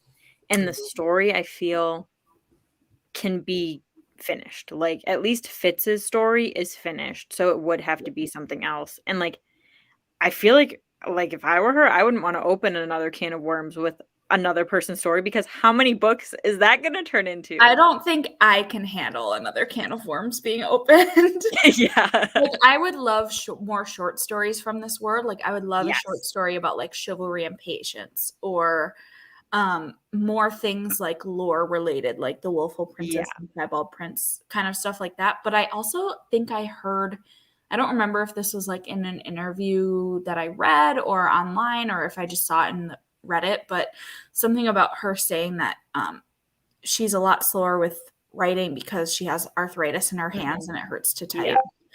So then I'm like, don't write if it hurts you. Like I love your stories and I want as many of them as I can, but maybe you can just like we can be satisfied with what we have. You have 16 books. That's like you have 16 books in this one series. That's enough of a bibliography, not even counting like Soldier Son and all of the other stuff. You know what I would love? I wish that she would start a podcast herself, but it's just her like sitting down and talking to us like she's telling us stories. Like just like audibly be a storyteller, like we're sitting around a campfire, bring back radio cabin, and you're like telling us some like legends and lore. You're telling us like short stories that happens. Like just basically read to us. Like tell us your stories. That's all I need.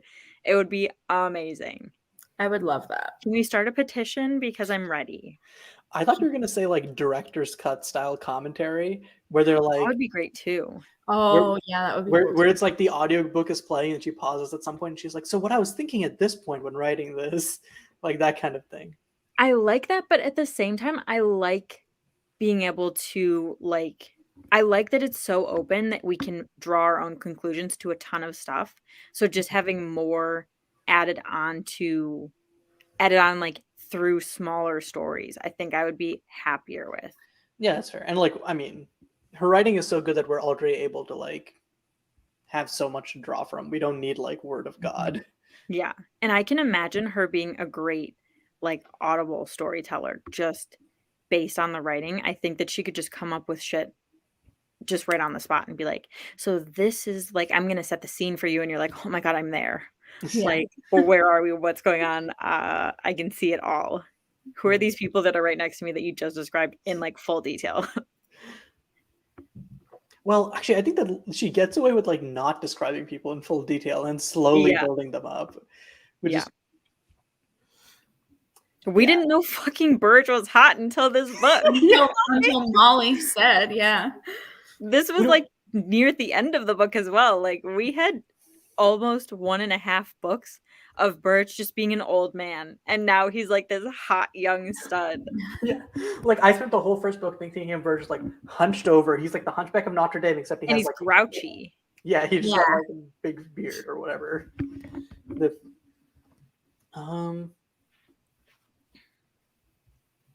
Right. Okay. Tawny Man, book 1. Okay. The reason I thought that it like the reason I thought it got off to like a fast start, or the reason I liked it is it felt very like there's a starting bit, but like we have Fitz, we have the Fool, so like right, they're not like being coy with giving us a character to start, and they're just like it just like goes like, oh well, we keep getting spam messages. Well, because like there's this clear objective of like, or like clear conflict of like Dutiful is gone, we need to find Dutiful, and I feel like that just keeps the plot moving. I guess that's why I felt like the first book of Tawny Man like really hooked me in and felt like, okay, we're here, we're doing stuff. I liked it better the second time I read it, but the first time I was like, how long are we just going to be in this cabin? And then like he goes to Buck and it's like, okay, just go get the prince. Like it's not that big of a fucking deal. But everyone's like, don't let the prince know that anyone's missing and don't tell anyone. It's like, just go get him and go back to your house. Like Night Eyes. Rewind to 2 minutes ago when Alex was like, all kidnappings are like that. Meanwhile, we're like, fuck Dutiful. Like I know that Dutiful is a good character, but I resent him a little bit because it is 100% his fault that Night Eyes dies the way he does. 100%. Yeah, you're not wrong. Yeah, it's also, but I think it's also like a little bit Fitz's fault, but like mostly Dutiful's fault. Like Night Eyes has been like, brother, I am dying, and Fitz is like, yeah, he should have died when he. You're not on my watch. He should have died when he choked on the fishbone thing.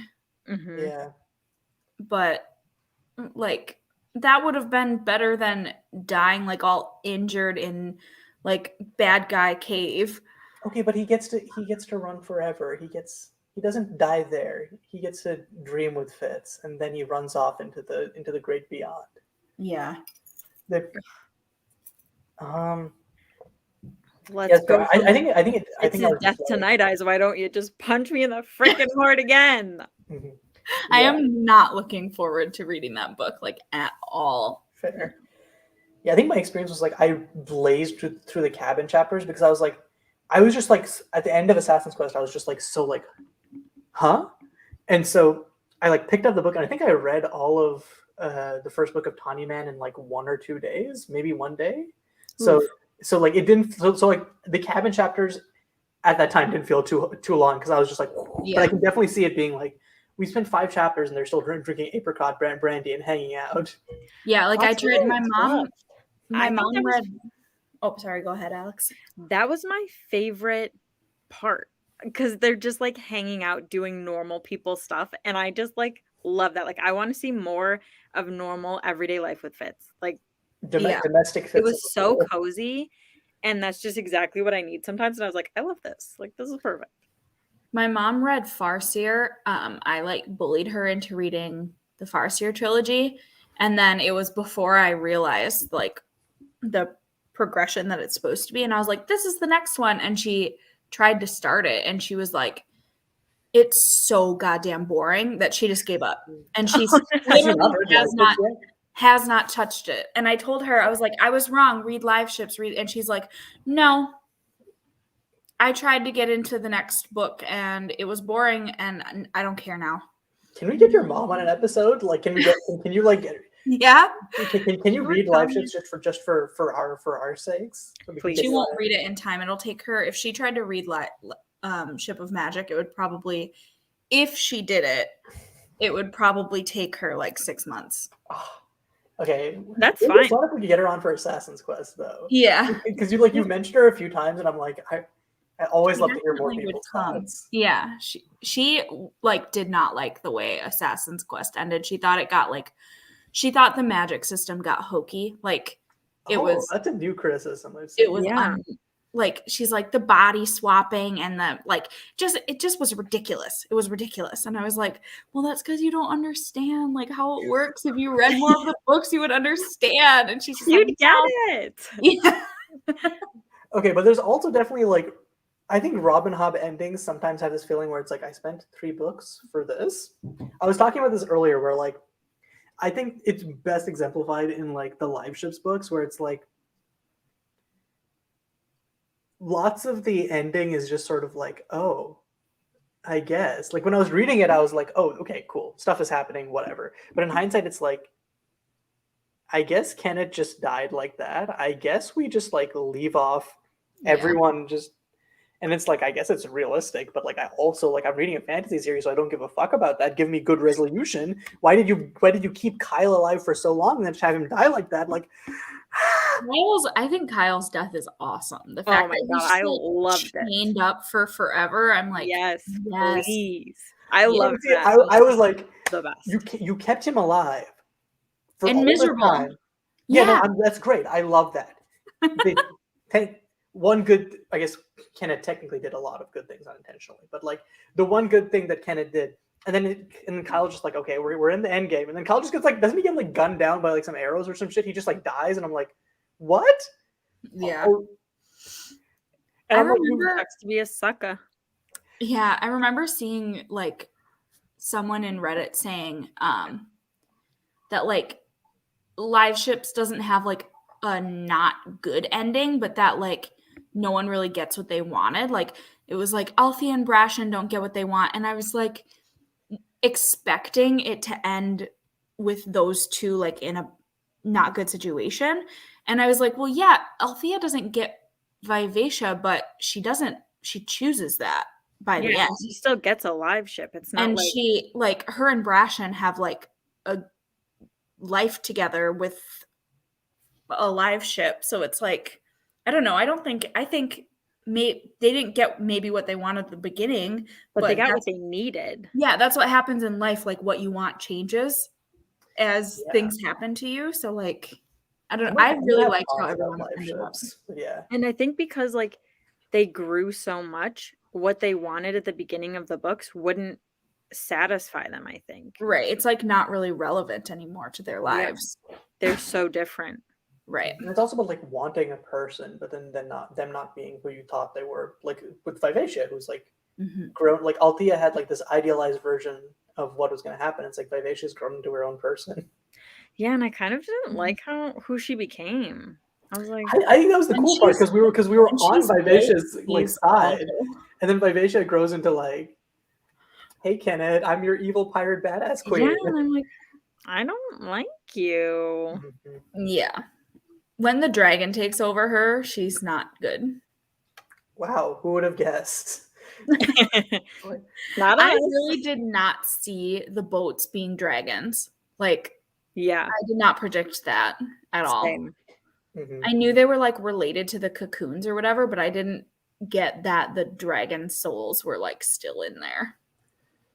Which is very sad. I don't remember if I was spoiler for it or if I just wasn't that surprised because I like clocked it. Because I feel like I don't think I was spoiled for it, but I think there's some other reason that like I was like, oh yeah, That you makes, figured it out. Yeah. yeah, like it was something external that wasn't like a spoiler, but that like put me in that frame of mind, I think. Mhm. Do you guys know what happens to them at the end of the series, the whole series? Because I don't want to spoil it. Yes, I do. Then to the live ships? Yes. So that means you don't. I don't. So we will keep it a secret. But I was like thinking, We I'm will like, not. is Yeah. this Do what you we're want to talking about? do you want to take a Can I sec? say it? No. No, you don't want to take a sec. Okay. No. I swear I'm trying, but I have like Julia recommended me a book to read, and I have like a book that I'm reading for like not like a like podcast, but I'm reading for a book club. So I'm trying to juggle all these while also finishing like the Rain Wilds, and I'm like Rain Wilds, yeah. and then I have to read The Fitz and the Fool again, And the Willful Princess. and The Willful Princess. The Wolf of Princess is only like 100 pages. Yeah, Yeah, I think it's such a I can quick like read. I'll finish City of Dragons and then devour that. Yeah.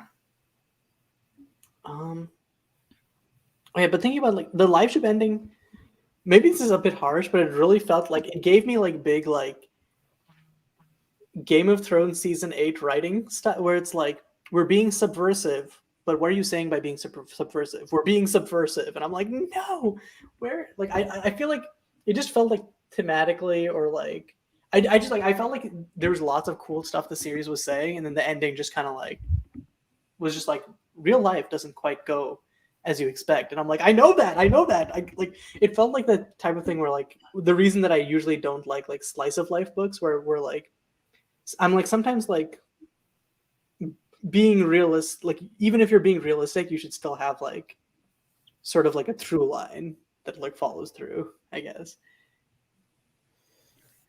I think that I had, at least now, I've read so much like fantasy and just fiction in general that I kind of like that we don't like Hobb never gives us what we want. Like we just kind of get what she's going to give us and like this is and it's just like this is real life and I kind of really like that. Like I don't want every book to be wrapped up neatly and like have this perfect ending where you're like super happy, but I feel like at least at the end of the series it ended and I was satisfied, but I wasn't happy. If that makes sense. I guess like it's just like every Robin Hobb ending I've read, I've just been like I just like have not liked it in some way, shape, or form. So I guess I'm just like I think the Wait thing with until the live ships end, the real God. end. I think with live ships it was like and they're not all for the same reason. I think for live ships it was just sort of like I think it's like what you were saying where like people's goals change and who they change as people, and so I think that like she almost got there, and she got there with like some characters. I think like Malta's ending with the rain and all that was like that was kind of like the vibe I wanted for everyone, where it's like it's like a beginning of a new life type feel. And I think I feel like maybe I'll change this on a reread, but like there's something about the ending that just didn't jive with me. Okay, I've spent too long talking about live ships endings. I feel like I'm getting into like my negative spiral of like here are the things I don't like about Realm of the Elderlings. Where it's like no, I like the series a lot. These are just like my nitpicks. I feel like we do this every live show because we've had two where we don't really like once it's spoilers all, we do not spend any time talking about the actual that we're supposed to be wrapping up. Like we talk about everything else. Okay, but we're like avoiding trauma right now. We had enough with the last episode. Like I can't. Yeah, we already talked about what happens at the end of Royal Assassin for 2 hours on when we recorded the last episode. Yeah. Like honestly, it's more impressive that we aren't talking more about Assassin's Quest because I feel like that's like the normal thing. But like, I think we did the same thing. Like, I'm pretty sure the last live show was talking about like live ships also. Like, yeah, I remember I had to like head off for a second because we talked about live ships and then you guys talked about Rain. We talked about Rain Wilds a little bit, yeah. So nothing really involving Fitz, but like it's fine. Where are you at in Rain Wilds now? I mean, I just started City of Dragons. I think I'm like 15% into it. Is that the third book. Third book. Yeah, I don't remember. I read them, like I listened to them all They on all audiobook, blend and I'd together. finish it and like download the next one, so they all blended I think together. I Yeah, had they're thoughts, all but like I didn't get to, one like, type long them book in up. my mind. So like Yeah. let me like go back and see like what thoughts I had.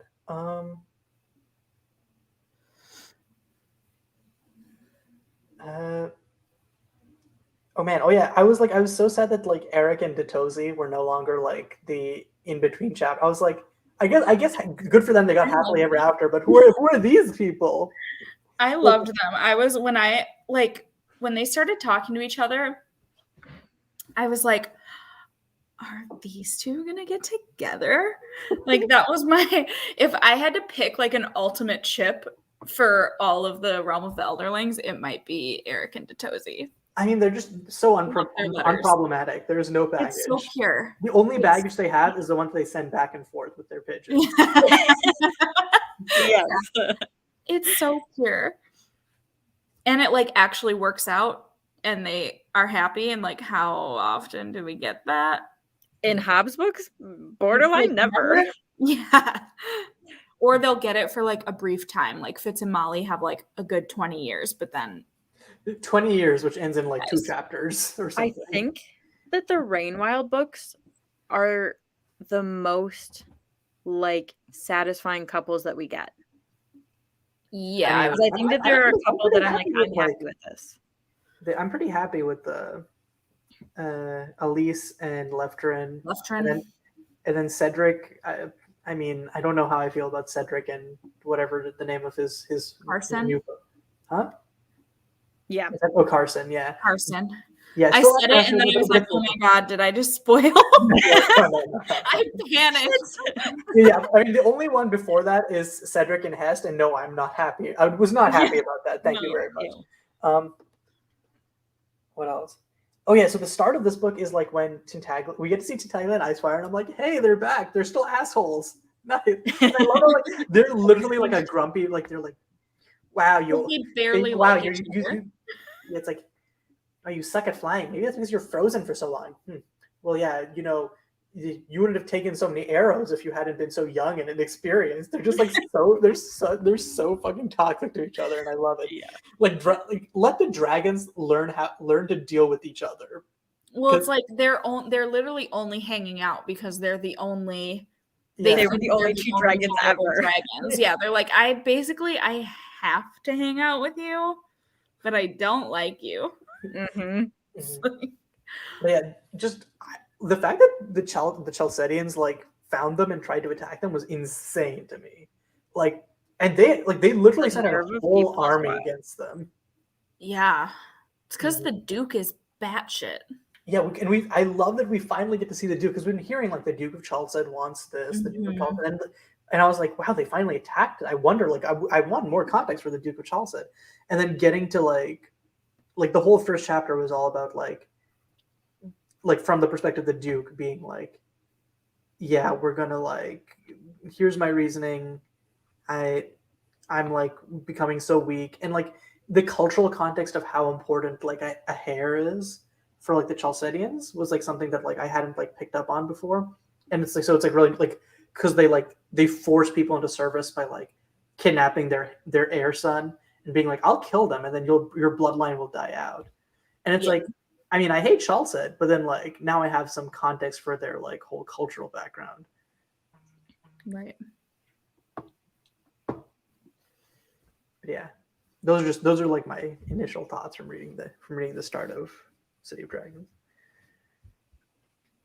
Anyways, Assassin's Quest. Like I mentioned, I think that this is definitely my least favorite of the books of the Farseer trilogy. But like, I think it's just mainly because like, I think that lots of like the Fitz traveling overland and like not really doing much is like bearable the first time, and you're like, oh, there's like something's gonna happen at the end of this journey.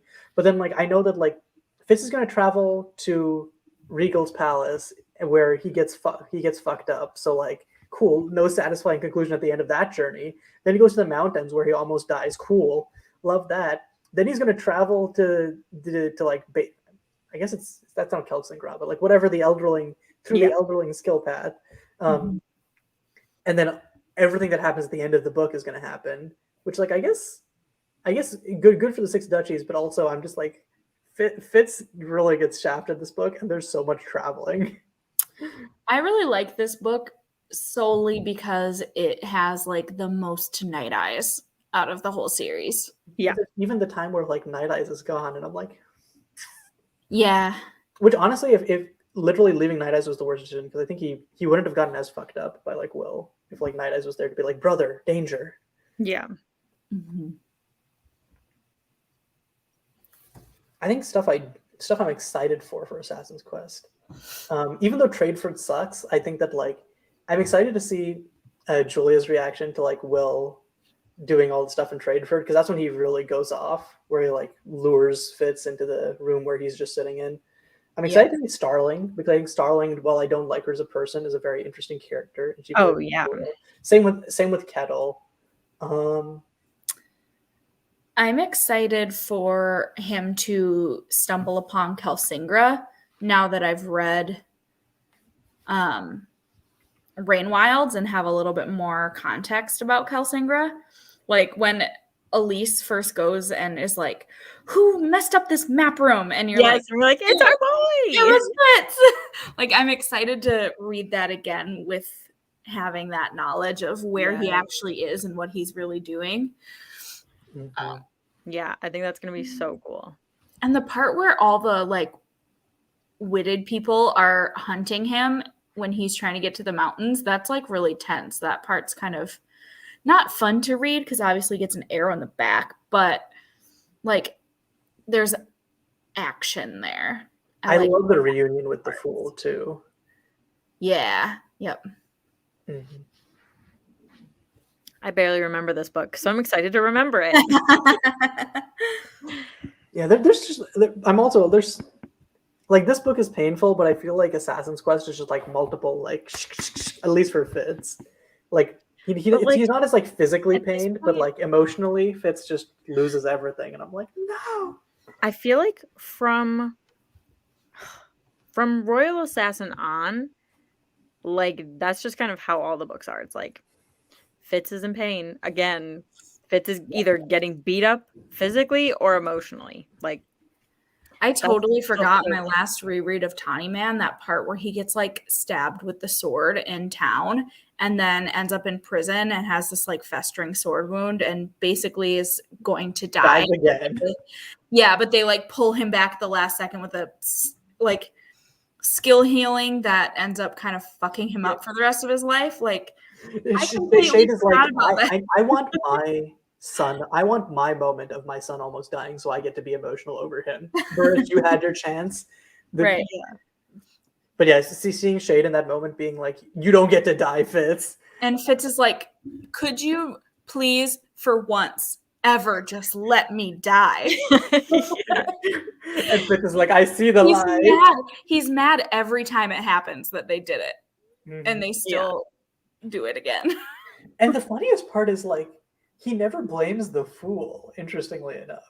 Like the Fool's like, I'm so sorry that I have to keep bringing you back, and then Fitz is like, huh? It was Shade's fault. But yeah, so much. God, it's crazy that we're like just at the start of the series. We've already talked so much about the latter parts, and we haven't even delved into the specifics that we're going to get into when we hit those books. It's crazy. Yeah. Right. And like again, like I don't even know 3 books worth of what we're going to talk about yet, which is crazy. I should get into that soon. But yeah. It's awesome. Do we have anything else we want to talk about? Because okay. Yeah, so thanks everyone. I don't think there's many people watching this live, but we got like 62 people watching it the episode afterwards. Yeah. So presumably I'm sure that'll happen again. Yeah. So presumably for people watching this after the fact, thanks for hopping in. And we'll be taking a break this weekend, and I guess our next recording then will be January 8th. So the episode will be coming out on January 10th-ish. So till then, hope you had a good holidays, and until next time. And Happy New Year! Happy New Year, everyone! Let's hope 2020 Happy Winterfest! 2021. Yes, that part. And we'll have a full year of like this podcast. That's going to be so exciting. It'll be wild. Holy crap! Mhm. Yeah, that's It's not gonna be good. joke. Right. Bye. And